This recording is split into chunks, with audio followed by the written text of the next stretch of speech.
साथियों, आज की वीडियो में मैं एक इम्पॉर्टेंट टॉपिक को डिस्कस करूंगा कि एडल्ट्री के ग्राउंड पर और क्रूअल्टी के ग्राउंड पर अगर आप डिवोर्स फाइल कर रहे हैं तो किन किन बातों को आपको ध्यान में रखना है।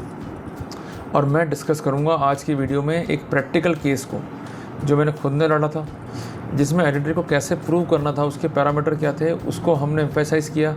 वो कौन कौन से पैरामीटर थे वो मैं खुल के आपको बताऊँगा आज की वीडियो में। और इसके साथ साथ क्रूअल्टी का केस जो हमने प्लीड तो किया ही किया, पर लड़की पक्ष ने हमारी इतनी हेल्प करी कि उस केस को हमने आसानी से ना केवल जीता बल्कि क्रूअल्टी और एडल्ट्री को प्रूव भी किया। साथियों, आप सब जानते हैं कि एडल्ट्री को प्रूव करना आसान नहीं है। कोई भी डायरेक्ट एविडेंस एडल्ट्री की नहीं होती है और कोर्ट ये मान के बैठता है कि जब तक एक्चुअल सेक्सुअल इंटरकोर्स नहीं है तब तक एडल्ट्री को प्रिज्यूम नहीं किया जाएगा। तो एडल्ट्री प्रूव कैसे करें? और कोई भी सेक्शन जो है एडल्ट्री को डिफ़ाइन नहीं करता है, सिर्फ़ और सिर्फ सेक्शन 497 आईपीसी जो है डिफ़ाइन करता है एडल्ट्री को।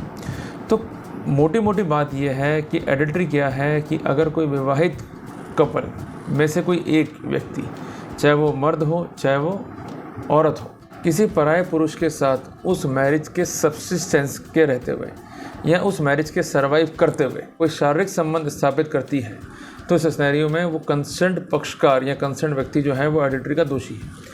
और ऐसी एडल्ट्री रेप नहीं है, क्योंकि रेप में क्या है कि इंटरकोर्स है बट विदाउट कंसेंट है। यहाँ पर शादी है और शादी के चलते हुए सेक्सुअल इंटरकोर्स कंसेंचुअल किया जा रहा है, तो ये केस ऑफ एडल्ट्री है।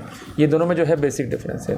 तो साथियों, एक ऐसा मामला मेरे पास में था जहाँ लड़के का आरोप यह था कि लड़की जो है वो एडल्ट्री में है, पर उसको प्रूव करे कैसे, क्योंकि जो भी एविडेंसेस लड़के के पास में थे वो पर्याप्त नहीं थे। इस बीच क्या हुआ कि जो वो कंसर्न लड़की है, मीन्स उस कंसर्न व्यक्ति की वाइफ, उसके जिसके साथ अवैध संबंध थे उसकी वाइफ ने कुछ एविडेंसेस जो है उसे प्रोवाइड कर दिए। उस एविडेंसेस को देखा, उसको मालूम पड़ा कि इनके बीच सेक्सुअल इंटरकोर्स है और लंबे टाइम से ये सेक्स को एंजॉय कर रहे हैं और लंबे टाइम से ये लोग एडल्ट्री में, उसके साथ जो है धोखा हो गया। अब करें क्या?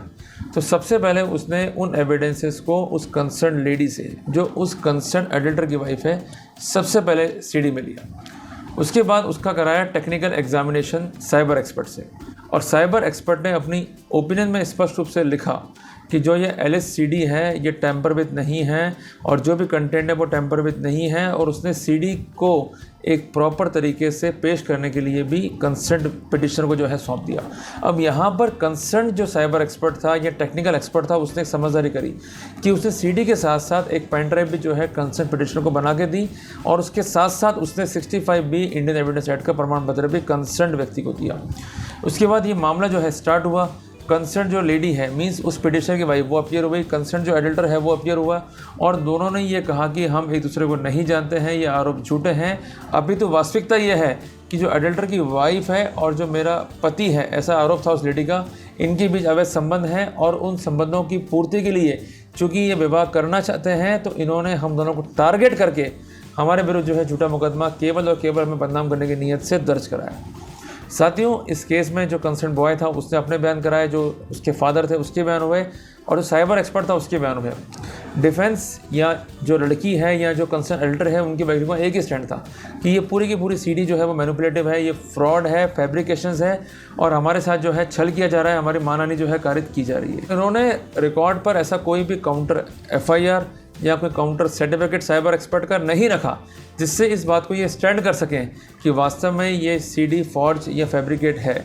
साथियों, एक बात आपको नोट रखनी है कि अगर आपकी वाइफ का या उस कंसर्न एडिटर का ये प्ली है कि हमारे साथ जो है धोखाधड़ी हुई है या हमें जो है बदनाम किया जा रहा है या CD जो है फॉर्ज है, तो इस सिनेरियो में as per order 6 rule 4 of CPC जो कंसर्न व्यक्ति हैं जिनका ये आक्षेप है, उन्हें इस बात को संदेह से पहले साबित करना होगा कि जो LSCD है या इसका जो कंटेंट है ये फैब्रिकेट है या मैनिपुलेट है। अगर ऐसा नहीं है तो इस सिनेरियो में उनका खंडन विशिष्ट खंडन नहीं माना जाएगा, क्योंकि जो भी प्लीडिंग आप कोर्ट में करते हैं और वो विशिष्ट प्लीडिंग है और विशिष्ट एविडेंस रिकॉर्ड पर है, तो उसको विशिष्ट तरीके से खंडित करना होगा, जिस संबंध में ऑर्डर 8 रूल 4 CPC में जो है प्रावधान दिए गए हैं।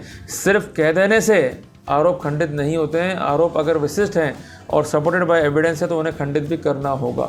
दूसरी इंपॉर्टेंट बात ये थी कि जब साइबर एक्सपर्ट जो है इस केस में एग्जामिन हुआ तो ये लोग जो है उससे प्रोसीजर पर जिक्र करते रहे, बट वास्तविक कंटेंट क्या था या उसमें मैनिपुलेशंस हो या मैनिपुलेशंस करके उसने सीडी बनाई हो या टोटली मैनिपुलेटिव उसने एक्शन लिया हो, ऐसा कोई फैक्ट जो है ये रिकॉर्ड पे नहीं ला पाए।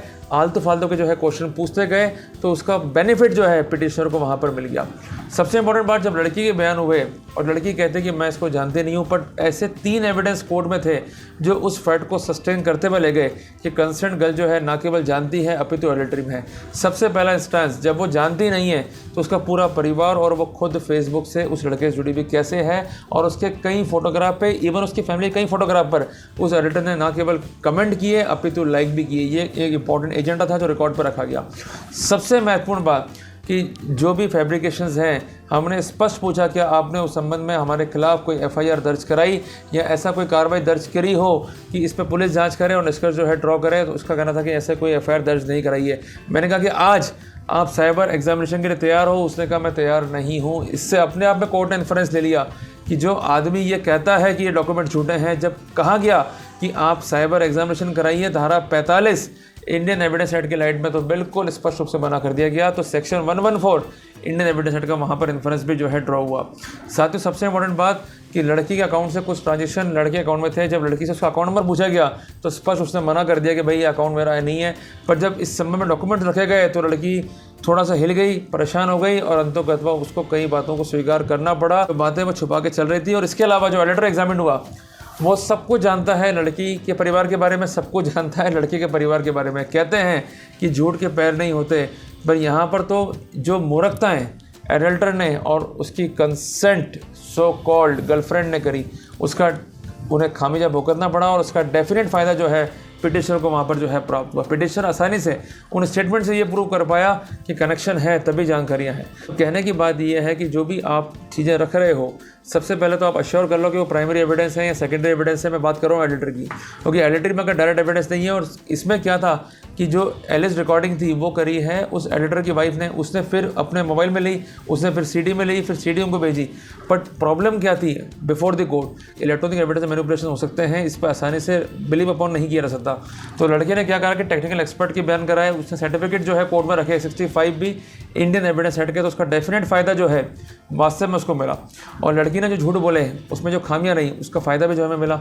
इसके अलावा जब बात थी क्रूरल्टी की, तो लड़की के झूठे आरोप थे और लड़की ने ससुर पर आरोप लगा दिए, उस लड़के पर आरोप लगा दिए, पर सारे आरोप जो है जांच में झूठे पाए गए। इस बात को खुद ने जो है कोर्ट में एडमिट करा। और इसके अलावा जो कनेक्शंस थे उसको सर्कमस्टेंशियल एविडेंस की जो चेन थी उससे जोड़ा गया और एक ही हाइपोथेसिस जो है निकल गया कि शी इज़ कल्प्रिट। उसका हर कनेक्शन जो है वो कंसर्न एडल्टर से। जब उसने ये सारी बातों को रखा और चेन को जो है कनेक्ट कर दिया और कोई ब्रेकेज जो है कोर्ट को दिखाई नहीं दिया, तो उसका डेफिनेट फ़ायदा जो है उसको मिल गया। लड़की ने अपने जवाब में हर तरह के प्लीज़ लिए कि हमको झूठा फंसाया, बदनाम किया जा रहा है, बट ऐसा कोई प्ली वो सफिशिएंट रूप से नहीं रख पाई कि ये एलिस सीडी जो है फॉर्ज हो या एलिस फाइल जो है फॉर्ज हो या उसको फंसाया जा रहा है या एलिस डॉक्यूमेंट जो है फॉर्ज हो। तो कुल मिला के कहने से काम नहीं चला, उसको प्रूव करना था, वो प्रूव नहीं कर पाई। उसका डेफिनेट फ़ायदा जो है पिटिशनर को मिल गया। साथियों, सबसे अंतिम बात जो मुझे समझानी है आप सबको कि जब भी आप इस तरह की सीडीज़ को पेश करें तो कोर्ट में वो सीडी जो है चलवाएं। ओके, डिफेंस का प्ली क्या था कि ये सीडी जो है हमारे आर्गूमेंट हो जाए उसके बाद चलाई जाए। फिर वो कोर्ट में जो है बदमाशी करने लग गए कि सीडी जो है क्यों चलाई जाएगी, हमने तो इस सीडी को जो है डिस्कार्ड कर दिया, हम सीडी को मानते ही नहीं है, ये सीडी जो है फर्जी है। पर कोर्ट ने कहा नहीं, अगर कोई डॉक्यूमेंट फाइल पर है तो कोर्ट भी उसका अवलोकन कर सकता है, क्योंकि सुप्रीम कोर्ट ने कई केसों में कहा है कि court could not be a मियर Spectator, court को भी एक्टिवली पार्टिसिपेट करना है प्रोसीडिंग में। तो जज साहब ने यहाँ पर चैम्बर में ले जाकर कंसर्न एडिटर, कंसर्न लड़की और जो कंसर्न पिटिशनर था उनके सामने जो है सीडी को चलाया और उस सीडी में कुछ अश्लील क्लिप्स थे उसको जो है देखा। उसके बावजूद भी यहाँ पर एक इंपॉर्टेंट चीज़ निकल गई कि जो वो एलिस सीडी थी वो टूट चुकी थी। तो वो जो पेन ड्राइव थी जो मैंने आपको शुरू में बताया, जो कि साइबर एक्सपर्ट की होशियारी का नमूना थी, वो पेन ड्राइव जो है चला के देखा गया। पर उस पर भी आपत्ति दर्ज कर दी इन लोगों ने कि ये पेन ड्राइव जो है नहीं चलेगी। बट यहाँ पर साइबर एक्सपर्ट होशियार था, उसने सेक्शन 65 भी इंडियन एविडेंस एक्ट के सर्टिफिकेट में उस कंसेंट पेन ड्राइव का भी जिक्र कर दिया था। तो कोर्ट ने जब पेन ड्राइव में उस क्लिप्स को देखा तो कोर्ट को ये विश्वास हुआ कि जो वास्तव में इंक्रिमिनेशंस हैं वो बिल्कुल ठीक हैं, लगाए गए आरोप जो है बिल्कुल ठीक दिखाई देते हैं। साथियों, तो कहने की बात है कि जब भी आप केसेस लेके चल रहे हो तो आप पुख्ता इस बात को कर लो कि कि आपके जो आरोप हैं वो सपोर्टेड हैं और इसके अलावा इलेक्ट्रॉनिक एविडेंस है, तो वहाँ पर 65 भी इंडियन एविडेंस एक्ट की पूर्ण पालना कर ली गई है। और इसके अलावा जो भी आप आर्टिकल पेश कर रहे हो वो सस्पेक्टेड नहीं है। अगर आप ये पालना सुनिश्चित कर लेते हो तो डेफिनेटली एडिटर के पॉइंट पर आप केस को इजीली जीत सकते हो। जैसा मैंने आपको शुरुआत में भी कहा कि एडिटर की डायरेक्ट एविडेंस अवेलेबल नहीं होती है, बट इसका मतलब ये नहीं कि आपको एडिटर प्रूव करनी है बियॉन्ड डाउट। इसका पैरामीटर क्या है? प्रिपोर्डेंस ऑफ द प्रोबेबिलिटी। आपको संभावना में केस लेके चल रहा है।